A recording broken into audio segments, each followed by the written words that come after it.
ऐसा भी लग रहा है कि जो शपथ ग्रहण समारोह है वो एक नए ट्रेंड को फॉलो कर रहे हैं, क्योंकि उत्तर प्रदेश में भी हमने देखा वहां पर भी बदलाव हुआ, इकाना स्टेडियम को चुना गया, भव्य तैयारियां वहां पर भी जोरों पर है और इसी तरह से भव्य तैयारियां उत्तराखंड में भी हुई हैं आज के शपथ ग्रहण समारोह के लिए। तो ये शपथ ग्रहण समारोह से अब कुछ और आगे बढ़ता हुआ शक्ति प्रदर्शन की तरह भी नजर आ रहा है, एक बड़ा संदेश भी जनता के बीच पहुंचाने की कोशिश की तरह लग रहा है। देखिए मल्लिका, पंजाब से उत्तर प्रदेश और उत्तर प्रदेश से उत्तराखंड जिस तरीके से शपथ ग्रहण की जगह बदलती जा रही है उसको देखकर साफ नजर आता है कि 2024 की तैयारियां चल रही हैं, क्योंकि 2024 में शक्ति प्रदर्शन किसी भी राजनीतिक पार्टी के लिए बेहद जरूरी भी है, महत्वपूर्ण भी है। और ऐसे में जिस तरीके से शपथ ग्रहण समारोह राजभवन में ना होकर किसी बड़े मैदान में हो रहा है वो वाकई 2024 की तैयारियां हैं। और राजनीतिक जिसे कहते हैं कि अपनी ताकत दिखाना, अपनी शक्ति दिखाना, उसका बिल्कुल सीधा सीधा उल्लेख करने जैसी बात है मल्लिका। बिल्कुल, और उत्तराखंड में क्योंकि बीजेपी की जीत भी बड़ी है, इसी तरीके की प्रचंड जीत उत्तर प्रदेश में भी मिली और कहीं ना कहीं ऐसा लग रहा है कि जैसे हमने देखा मणिपुर में बहुत सादे तरीके से शपथ ग्रहण समारोह हुआ, लेकिन जैसा आपने पंजाब का जिक्र किया, पंजाब में भी विशेषता, एक नई जगह को चुना गया, उत्तर प्रदेश में भी ये बदलाव हमने देखा, उत्तराखंड में भी अब देहरादून परेड ग्राउंड में हो रहा है। ऐसे में जनता के बीच किस तरह का संदेश जाता है और जनता में, आप खासकर देहरादून की अगर बात की जाए, किस तरह का उत्साह आप देख रहे हैं शपथ ग्रहण समारोह को लेकर?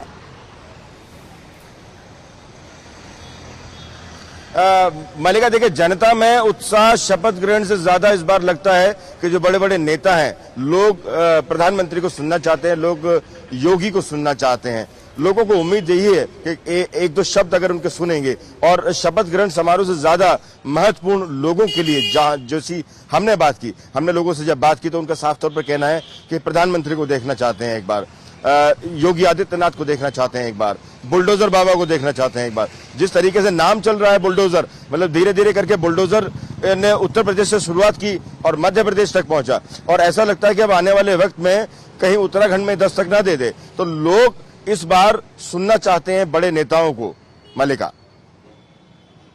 24 का जिक्र हम लगातार कर रहे हैं और ये जो फायर ब्रांड नेता है भारतीय जनता पार्टी की, जिनकी छवि लोगों के बीच में किसी हीरो से कम नहीं है, जैसे चाहे पीएम मोदी हो, चाहे मुख्यमंत्री योगी आदित्यनाथ हो, और अब आज जैसा कि आपने भी शुरू में जिक्र किया कि अब मामा का बुलडोजर भी चलने लगा है। ऐसे में धामी को भी आज हमने बाजीगर कह दिया है।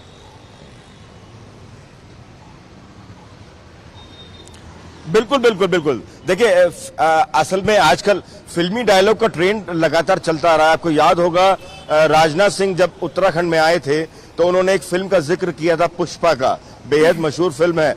और पुष्पा का एक डायलॉग था कि ये फ्लावर नहीं फायर है। इसीलिए पुष्कर धामी, पुष्कर का शब्द का अर्थ होता है फूलों का एक गुच्छा।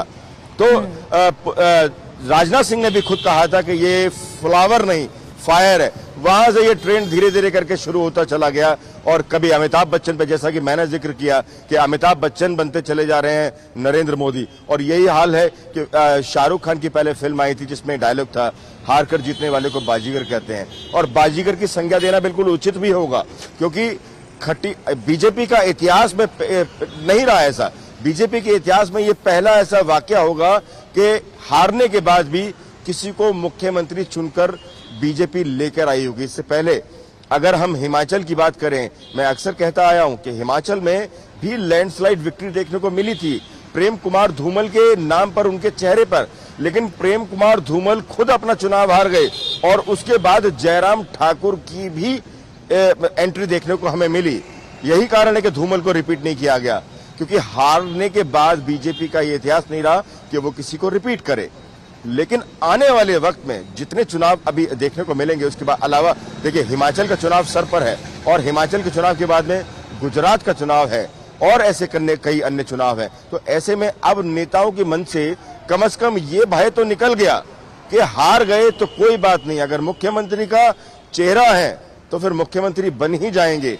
आला कमान की दिव्य दृष्टि चाहिए बस।